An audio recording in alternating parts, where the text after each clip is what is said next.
everyone! Another day and another vlog na naman tayo. So for today's video ay gagawa nga tayo nitong ating frozen theme cake. So ayan, kung bago ka pa lang dito sa aking YouTube channel at hindi ka pa nakakapag-subscribe, please click the subscribe button below and of course the notification bell para lagi kang updated sa aking mga video tutorials. So for today ay ngayon nga gagawa tayo ng frozen theme cake para ito sa 7th birthday ng kaklase ng aking kapatid na bunso. So, bale, chocolate moist cake yung cake base nitong ating cake. And ang size po nito is 7x3. So, ayan, hating kulay lang ng sky blue and white.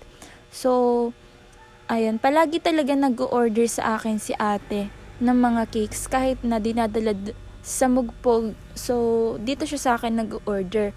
Pero itong cake na ito is dito lang naman sa may amin, sa medyo taas lang namin.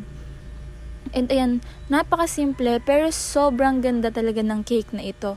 And napakadali lang din para sa mga beginners pa lamang sa pagkikake. So ayan, 2 colors, white and sky blue. And then maglalagay lang tayo ng design dito sa gilid sa baba using the 6B small decorating tip. So, ganyan lang siya, napakadali. Siguro soon, mag-video din ako or mag-upload din ako ng tutorial kung paano gumamit ng mga different decorating tips na meron tayo dito. And ayan, syempre maglalagay din tayo ng decoration dito sa ibabaw, which is rosette lang.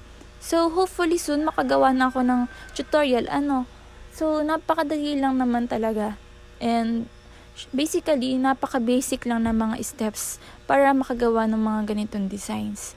So, ayan, gumamit tayo dito ng 1M decorating tips. So, yun lang naman usually yung ginagamit ko na decorating tips. And, ayan. Ito na nga yung ating frozen theme cake. Hindi ko na siya na-video habang naglalagay ng mga toppers. So, happy 7th birthday, Princess Alexa. And thank you so much kay Ate Annalyn Paulan sa pag-order po nitong ating frozen theme cake. So, thank you guys. See you on my next vlog.